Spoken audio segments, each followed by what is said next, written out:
Chapter number 1 दहन और ज्वाला चीज़ों का जलना। शुरुआत करते हैं। चैप्टर का नाम है दहन और ज्वाला चीज़ों का जलना। अक्सर आपने देखा होगा कि नए पदार्थ जो अत्यधिक ज्वलनशील होते हैं कुछ प्रयास करने पर जलाए जा सकते हैं, पर कुछ ऐसे पदार्थ को जलाना संभव नहीं होता है जिसकी जांच के लिए पुआल, माचिस, मिट्टी का तेल, कागज, पत्थर के टुकड़े, कोयले के टुकड़े एकत्रित किया जाता है, फिर उसके बाद उसको जलाया जा सकता है। नीचे कुछ लिस्ट दिया गया है, जैसे इधर किनारे में लिखना है पदार्थ। दहाय का मतलब होता है जो जलता है। अदहाय का मतलब जो होता है नहीं जलता है। तो कुछ पदार्थों का आप इधर नाम लिखेंगे और जो जलता है तो उस पर टिक मारेंगे कि हाँ यह जलता है, और जो नहीं जलते हैं उसको क्रॉस कर देंगे। इस प्रकार से आपका ये चार्ट बन के पूर्ण हो जाएगा। आगे देखते हैं पदार्थ का दहन, जलने की प्रक्रिया। एक क्रियाकलाप यहाँ दिया गया है, जैसे हैंडलेस से कागज जलते हुए। कभी आपने बच्चों को भी बोलते सुने होंगे कि एक लेंस को जब कागज के कुछ दूरी पर रखा जाता है, निश्चित दूरी पर रखा जाता है, तो जब बहुत सारा प्रकाश एकत्रित होकर के एक बिंदु पर पड़ते हैं तो वो कागज में तापमान ज़्यादा हो जाता है और ज़्यादा होने के कारण वह जलने लगते हैं।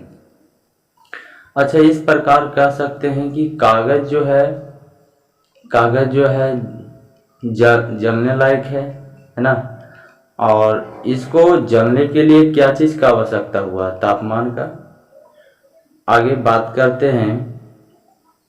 इन अवलोकनों के आधार पर सोचेंगे कि जलने से पहले क्या होता है। किसी चीज़ को जलने के लिए हमें ऊष्मा या गर्मी की ज़रूरत होता है। अभी हम जो बोल रहे थे, किसी भी पदार्थ को जलने के लिए उसको ज़रूरत होता है ऊष्मा या गर्मी की। असल में जब हम किसी चीज़ को गर्म करते हैं तो उसका तापमान बढ़ जाता है, और जब तापमान किसी निश्चित मान तक पहुंच जाता है तो वह जलने लगती है।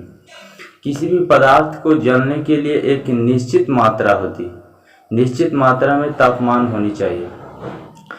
सपोज आप कोई लकड़ी जलाते हैं तो लकड़ी जलाते के साथ वो जलने नहीं लगता है जब तक उसको पूर्ण तापमान नहीं मिलता है। जितना उसका जलने का तापमान है, जब तक वो नहीं मिलता है जब तक वह जलना शुरू नहीं होता है। क्या आपने कभी देखा है कि माचिस की तीली आप क्यों नहीं जल जाती है? माने अपने आप क्यों नहीं जल जाती है? जितनी सहजता से कोई कागज जलती है उतनी सहजता से आसानी से कोई काट क्या टुकड़ा नहीं जल सकता। वह न्यूनतम तापमान जिस पर पहुंचने के बाद कोई जलना शुरू होता है या जल शुरू कर देता है, उस पदार्थ का ज्वलन ताप कहलाता है। यहाँ से अगर आपसे कोई पूछ दे कि ज्वलन ताप क्या होता है तो आप यहाँ से आंसर दे सकते हैं। यहाँ से यहाँ तक आंसर दे सकते हैं। आगे बढ़ते हैं। जब तक किसी पदार्थ का तापमान इस मान से कम रहेगा वह नहीं जलेगा। अलग अलग पदार्थों का ज्वलन ताप अलग अलग होता है।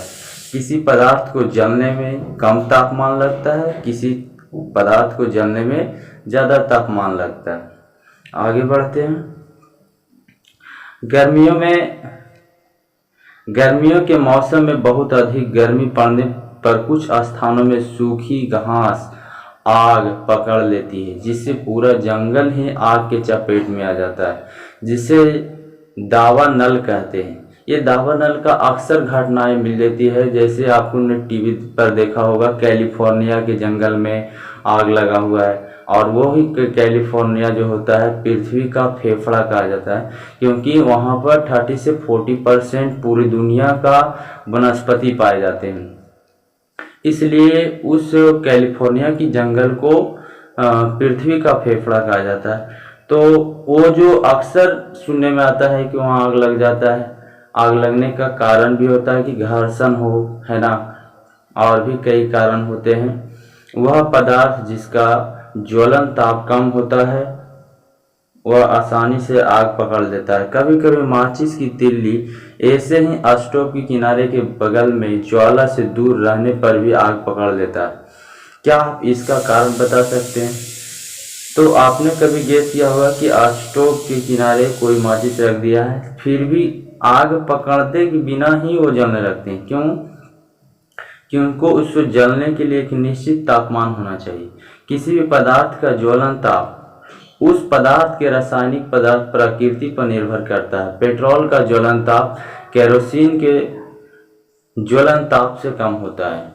ये चीज आपको नोट करना है कि कोई भी पदार्थ है ना, उसकी प्रकृति पर भी डिपेंड करता है।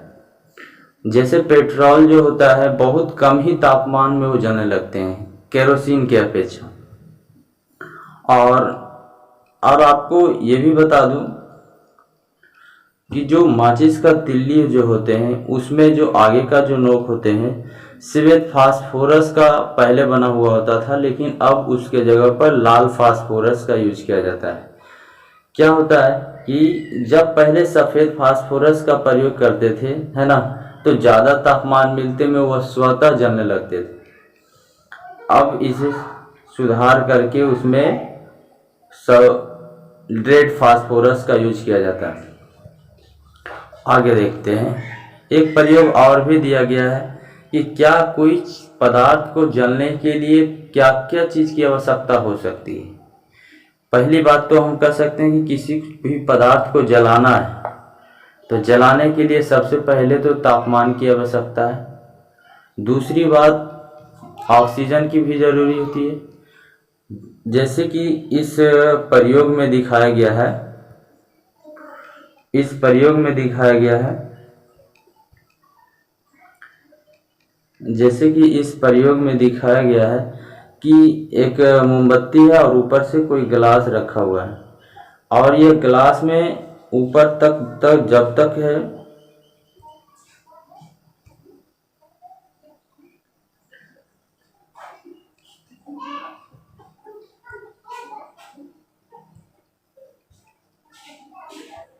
एक कैंडल रखा हुआ है, और यह कैंडल जैसे ही नीचे हम जमीन के यहाँ पर रखेंगे, यहाँ पर नीचे की ओर रखेंगे, नीचे जब रख देंगे तो ये कैंडल जलना बंद हो जाएगा। क्यों बंद हो जाएगा? क्योंकि इसके अंदर जितना भी ऑक्सीजन था कुछ देर तो जलेगा, लेकिन ये जब अंदर बंद हो जाएगा पूरा तो अंदर ऑक्सीजन जाना बंद हो जाएगा। इसके फलस्वरूप कैंडल भी जलना बंद हो जाते हैं। चलिए आगे देखते हैं। एक कागज का कटोरी बनाकर भी पानी गर्म करना है, ये भी आप खुद से पढ़ेंगे, है ना। आपने क्या देखा ये पढ़ना जरूरी है। लकड़ी वाले चूल्हे में कुछ खाली स्थान छोड़ दिया जाता है ना। ये भी आपने कभी कभी सोचा होगा कि ये जो एक तो होता है कि किनारे में एक तो होता है ईंधन देने वाला, जिसके द्वारा हम ईंधन को देते रहते हैं और खाना बनते रहता है। दूसरी तरफ कुछ ना कुछ खाली स्थान छोड़ दिया जाता है। क्यों छोड़ा जाता है? क्योंकि पर्याप्त मात्रा में उसे ऑक्सीजन मिलता रहे, है ना। आगे देखते हैं दूसरा नंबर में, केरोसिन वाले स्टोव में छिद्राकार लोहे का गोल वलयाकार रचना होती है, जिसमें होकर नीचे से हवा प्रवेश करते हैं, जिससे बर्नर में केरोसिन तेल से भीगे कपड़े की बत्ती में तेल को भी जलने में मदद करता है। देखो अब जो स्टोव आते हैं तो थोड़ा स्टैंडर्ड टाइप से, जो पहले आते थे कई बत्तियां का समूह हुआ करता था, और उस बत्तियों को जलाने के लिए एक जालीनुमा होता था, उसमें छेद होता था क्योंकि उसमें पर्याप्त मात्रा में हवा जा सके। गैस स्टोव के बर्नर में कई छोटे छोटे छेद होते हैं जिसमें हवा प्रवेश करती है और ईंधन को जलने में मदद करती है। देखते हैं आगे। दहन के लिए वायु का होना आवश्यक है। इसके उपयुक्त उदाहरणों द्वारा समझा जा सकता है। जैसे साधारणतः जलना एक रासायनिक प्रक्रिया है। क्यों है जलना एक रासायनिक प्रक्रिया? दो प्रकार की रासायनिक प्रतिक्रियाएं होते हैं। एक होते हैं भौतिक प्रतिक्रियाएं, एक रासायनिक प्रतिक्रिया। भौतिक प्रतिक्रियाएं वह होती है जिसको उसी अवस्था में पुनः लाया जा सकता है। जैसे मोम का पिघलना, बर्फ से पानी बनना, पानी से बर्फ बनना, है ना। इस प्रकार के जो भौतिक परिवर्तन है। लेकिन रासायनिक परिवर्तन वैसा परिवर्तन जिसमें उसकी पुरानी स्थिति में नहीं लाया जा सकता। कुछ चीज़ों जो होते हैं जलने के लिए 3 चीज़ों आवश्यकता होती है। क्या क्या होती है आगे चर्चा करते हैं। ज्वलनशील पदार्थ होना। क्या होना? ज्वलनशील पदार्थ होना। एक तो बात होती है कि वो ज्वलनशील होना चाहिए।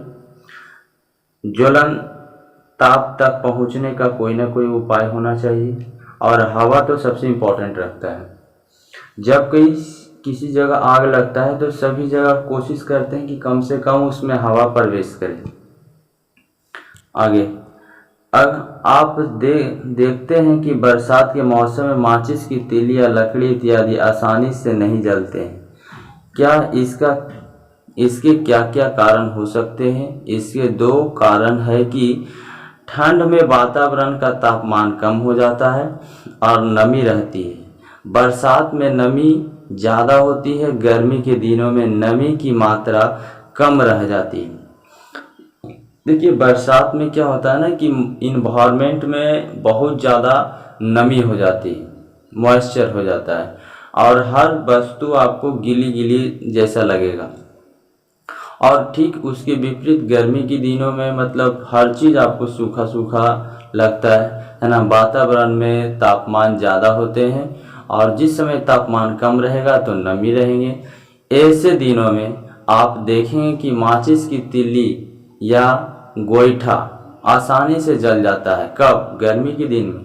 यदि वे सभी जलावन नम हो जाता है तो जलाने में कठिनाइयाँ होती है। गोईठा, लकड़ी इत्यादि भी केरोसिन डालकर भी जलाने से जल जाता है। चलिए आगे देखते हैं। कुछ माचिस का कहानी है कि माचिस कैसे कैसे आविष्कार हुआ, है ना। अभी जो हम बात कर रहे थे कि सबसे पहले श्वेत फास्फोरस का यूज किया गया, जो कि पहले श्वेत फास्फोरस जो काफ़ी ज्वलनशील होते हैं, अपने आप मतलब आग लग जाते थे। बाद में फिर उसी को सुधार करके लाल फास्फोरस का यूज करने जाने लगा, सल्फर। और वो जो कागज़ के ऊपर जो होता है उसमें फास्फोरस और सल्फर का ही मिक्सचर होता है और जब वो घर्षण करता है तब जलता है ना। मोमबत्ती का भी इतिहास है। चलिए मोमबत्ती का इतिहास, माचिस का इतिहास आप खुद से पढ़िएगा, है ना। इसमें कुछ ज़्यादा समझने वाली चीज़ नहीं है। क्वेश्चन हालांकि आता है कि बताइए माचिस का तिल्ली के जो आगे जो पॉइंट होता है वो किस पदार्थ का बना होता है। तो आपको बताना होगा कि रेड फास्फोरस का यूज किया जाता है ना। और विकल्प में अगर फास्फोरस रहा तो केवल फास्फोरस ही देना है। और पहले कौन सा तो होता था फास्फोरस? देखिए 3 प्रकार के होते हैं, लाल, पीली और सफ़ेद होता है। तो अभी फ़िलहाल जो कौन सा होता है तो लाल फास्फोरस मिला करके किया जाता है। मोमबत्ती का इतिहास, एक छोटी सी मोमबत्ती को जलाने में बहुत सी जानकारियाँ छुपी है। इनमें आइए मोमबत्ती के माध्यम से जलने की प्रक्रिया को और अच्छी से समझने का प्रयास करेंगे। माइकल फैराडे जो थे एक विद्युत पर बहुत अच्छी काम किए थे, है ना। वैज्ञानिक का नाम है माइकल फैराडे। उन्होंने विद्युत के क्षेत्र में काफ़ी काम किया था। उन्हें विज्ञान से काफ़ी लगाव था, है ना। और मोम की इतिहास बनाया इस बात में, है ना। मोमबत्ती का भी इस पर रिसर्च किए, जैसे कि मोम एक प्रकार का ईंधन है। सबसे पहले उन्होंने बताया कि मोम एक प्रकार का ईंधन है, यानी ऊर्जा का ही एक रूप है। यह एक हाइड्रोकार्बन है। यह हाइड्रोकार्बन क्या होते हैं? हाइड्रो का मतलब होता है हाइड्रोजन और कार्बन। हाइड्रोजन और कार्बन से जो मिक्सचर बने होते हैं, वैसा यौगिक जो हाइड्रोजन और कार्बन से मिलकर के बने होते हैं, उस यौगिक को हाइड्रोकार्बन कहा जाता है। जो हाइड्रोकार्बन और कार्बन से मिलकर बना होता है, अभी जो हम बात बता रहे थे कि हाइड्रोजन और कार्बन से मिलकर के बनी होती है। अपने गांव ग्राम में कभी रहा होगा तो देखा होगा कि जब मोमबत्ती जो होता है, मधुमक्खी का छत्ता होता है, जब निकलता है तो वो जो लास्ट पोजीशन में देखिएगा कि थोड़ा टाइट सा चीज़ रह जाता है, और उसको जब ज़्यादा कस के दाबिएगा तो देखिए मोम निकलेगा, है ना। तो वो मोमबत्ती के छत्ते में से भी मोम निकाला जाता है। मोम से घिरी रहती है, अतः इसका नाम पड़ा मोमबत्ती।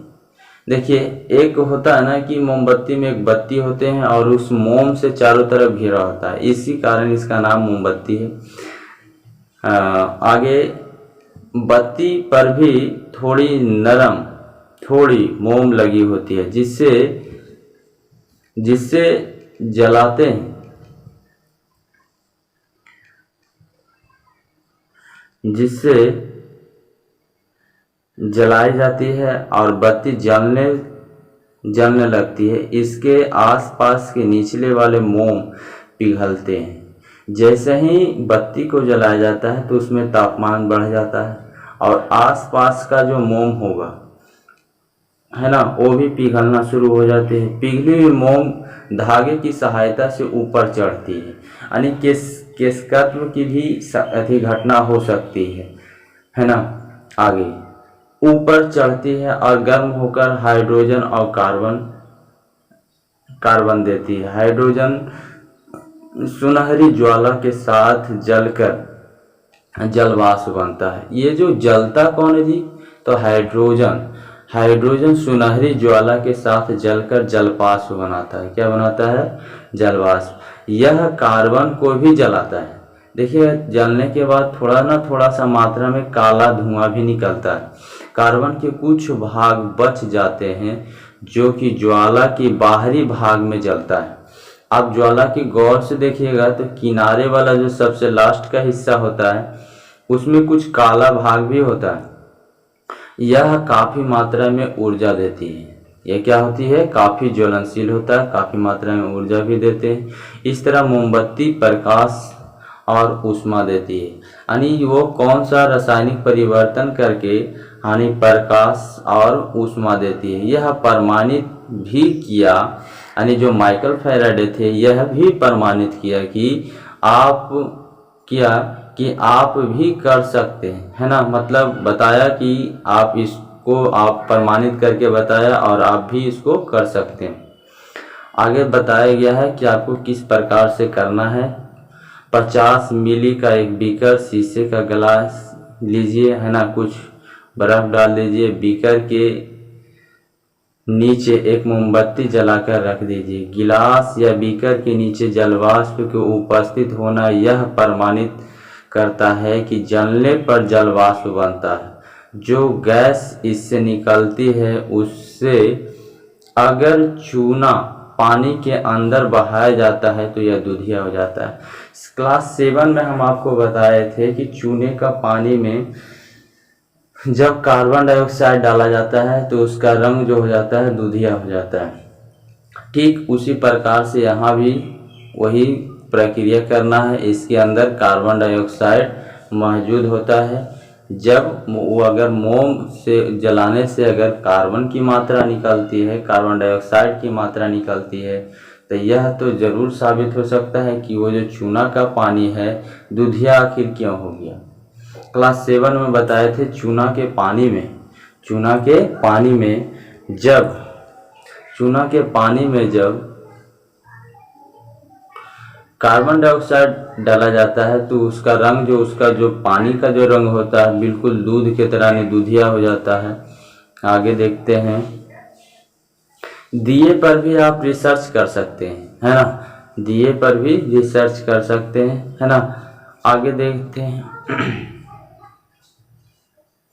बाकी जो क्रियाकलाप है आप खुद से समझ सकते हैं।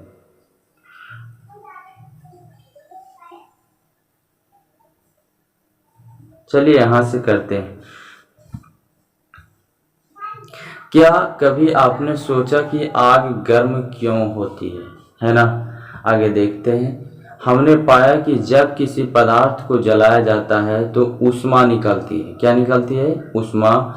और यह समझने की कोशिश करें कि ईंधन जलने पर इसकी ऊष्मा क्यों निकलती है। यानी कोई भी पदार्थ को जब जलाते हैं तो ऊष्मा क्यों निकलती है। जब किसी ईंधन को जलाते हैं तो कार्बन डाइऑक्साइड और जलवाष्प बनता है। क्या बनता है? कार्बन डाइऑक्साइड और जलवाष्प। यह एक रासायनिक प्रक्रिया है। क्या है?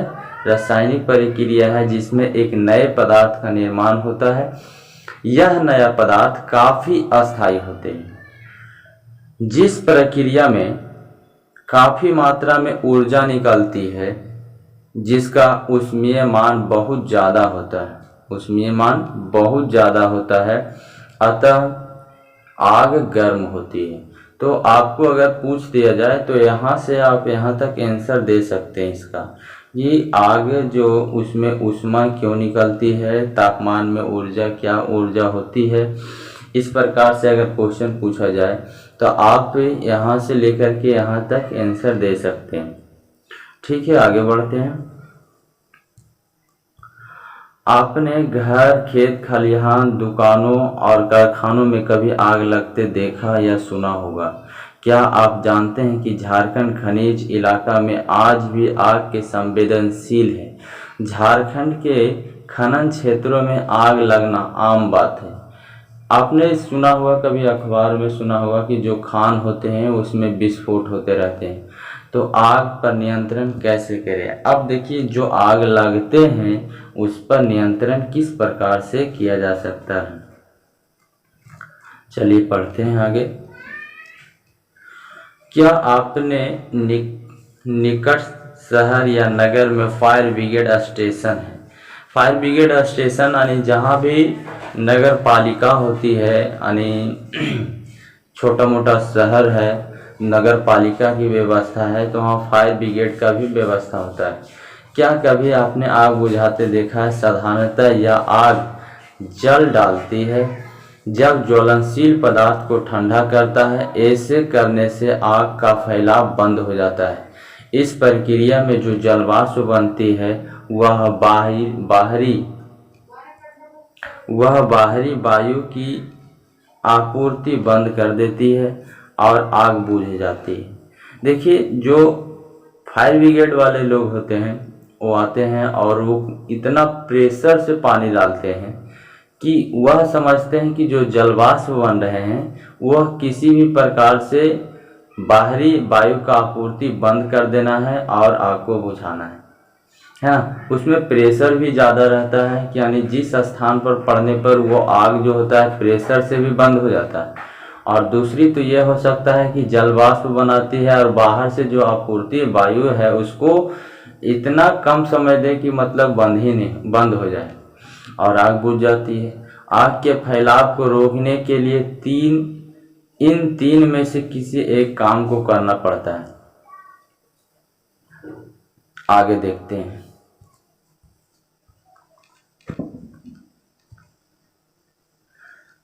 दहाई मतलब पीछे भी बता चुके हैं। दहाई का मतलब पीछे भी दहाई पदार्थों को हटाना होगा। जो भी ज्वलनशील पदार्थ होगा उसको सबसे पहले हटा देना है। ऑक्सीजन की आपूर्ति कम कर देनी होगी। ऑक्सीजन की आपूर्ति कम करनी होगी।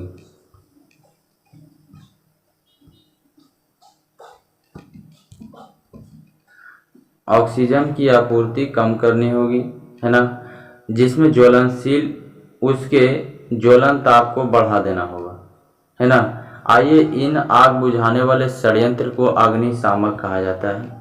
कभी कभी आपको पूछ सकता है कि अग्निशामक क्या है।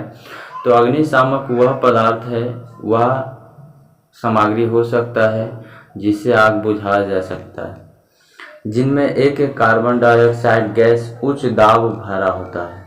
देखो ये जो सिलेंडर आपको दिख रहा है ना, इसमें कार्बन डाइऑक्साइड का उच्च दाब दे करके, है ना, हाई प्रेशर से उसको क्या कर दिया जाता है, कंप्रेस करके दबा करके रखा जाता है।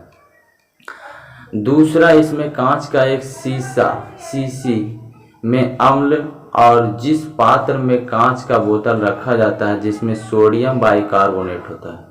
ये सोडियम बाइकार्बोनेट क्लास 7 में आपको बताया था कि सोडियम कार्बोनेट जो बाइकार्बोनेट जो होते हैं सोडा को कहते हैं, है ना, बेकिंग सोडा को। आग बुझाने की प्रक्रिया में जब कांच की बोतल का मुंह तोड़ा जाता है तो यह अम्ल सोडियम बाइकार्बोनेट से क्रिया करके कार्बन डाइऑक्साइड बनता है ना, क्या बनता है, कार्बन डाइऑक्साइड बनता है। आगे,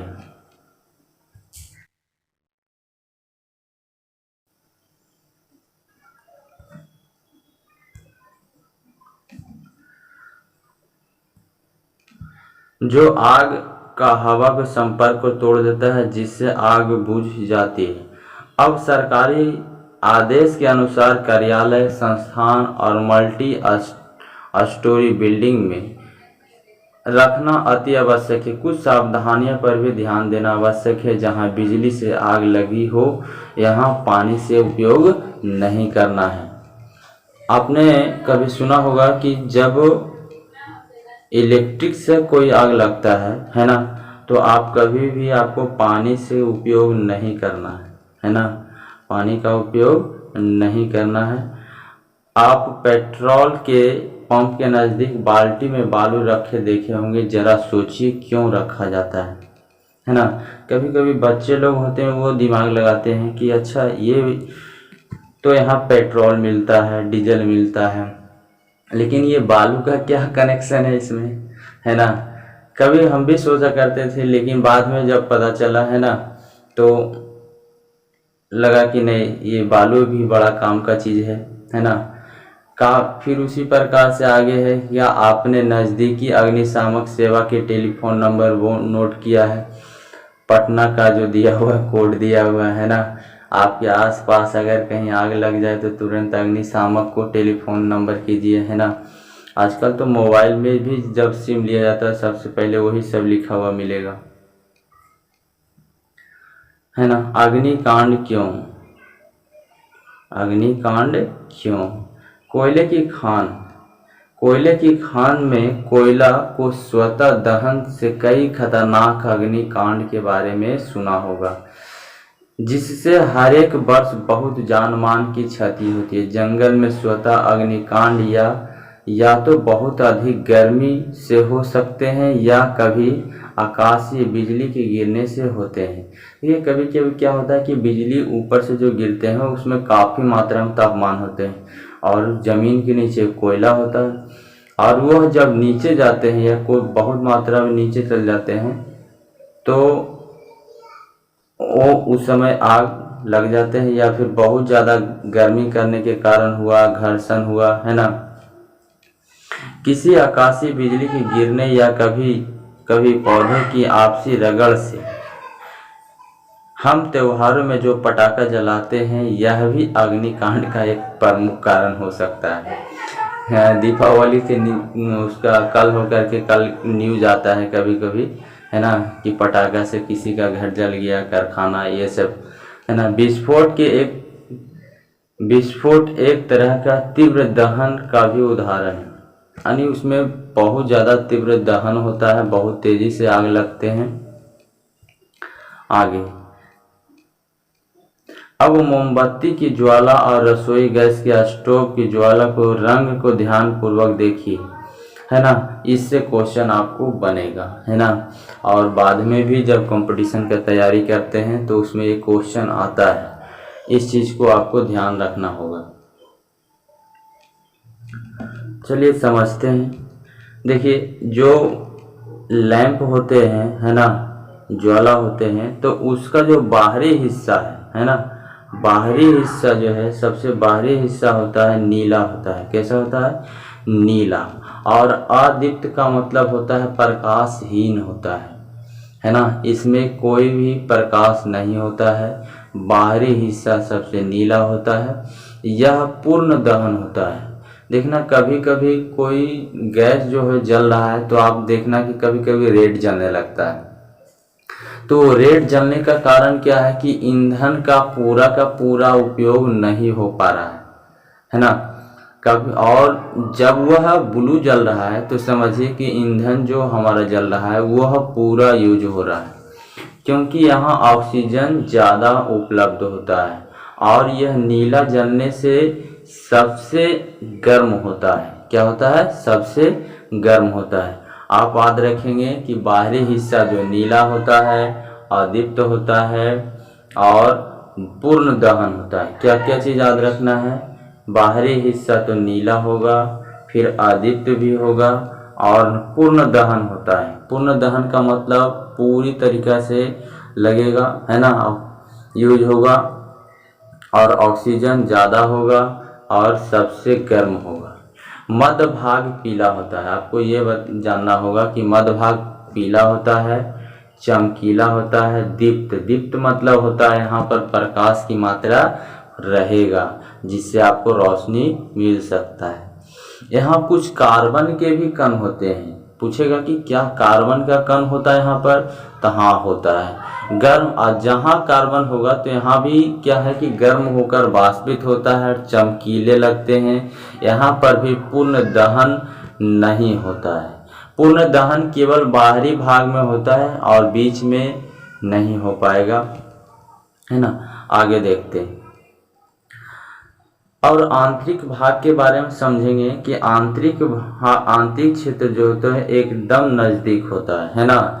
यह काला रंग का होता है। आप भी कभी लालटेन बढ़ते हुए देखा होगा या मोमबत्ती बढ़ते, तो जो बीच का जो भाग होता है जहाँ पर आपका जो बत्ती जल रहे होते हैं उस जगह जो होता है काला होता है, क्योंकि कार्बन के कुछ कण बच जाते हैं। सबसे कम गर्म क्षेत्र है। जैसा कि आप पहले जान चुके हैं कि ईंधन जलने से विभिन्न प्रकार की गैसें हवा मुक्त होती है। इन गैसों को भी हमारे वायुमंडल को दूषित करने में बहुत बड़ा योगदान है ना। इसमें कार्बन की मात्रा बहुत ज़्यादा होती है और प्रदूषण का एक सबसे बड़ी कारण भी है। एक तो धुआं से जनजीवन परेशान होता है, वही वनस्पति भी इससे बर्बाद हो रही है। ईंधन, विशेषकर जीवाश्म ईंधन से जलने से नाइट्रोजन और सल्फर बनते हैं। जैसे ही आप जीवाश्म का मतलब समझिए कि जीवाश्म वो चीज़ जो हमने नहीं बनाया है, प्राकृतिक है ना, जिसमें जीव जंतुओं का कुछ ना कुछ थोड़ा मात्रा में अंश पाया जाता हो। जलने से नाइट्रोजन और सल्फर बनते हैं इत्यादि। इनके विभिन्न ऑक्साइड बनते हैं जो बादलों के साथ अम्ल बन जाते हैं। हम आपको बताए थे कि अम्लीय वर्षा क्या होती है।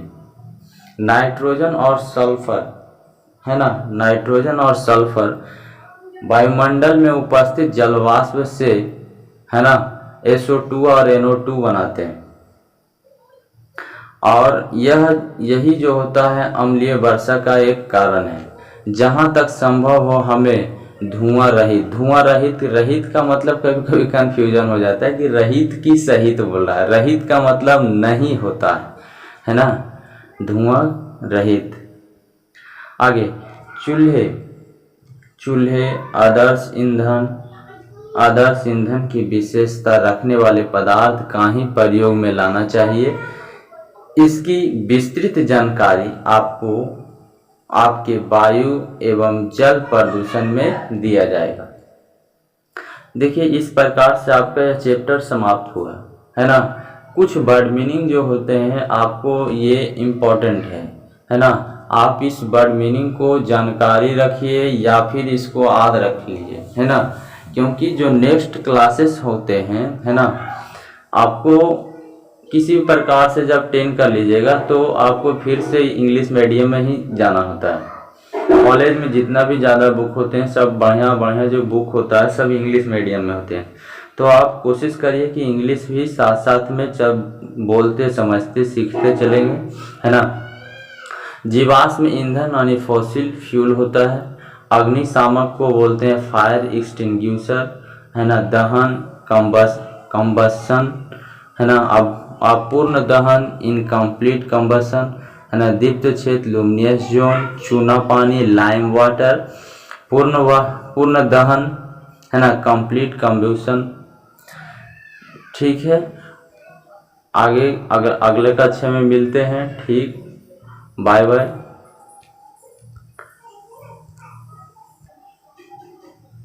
आपका अपना channel study with Deepesh Kumar को सब्सक्राइब कीजिए, लाइक कीजिए और बेल आइकन को दबा दीजिए। ठीक है।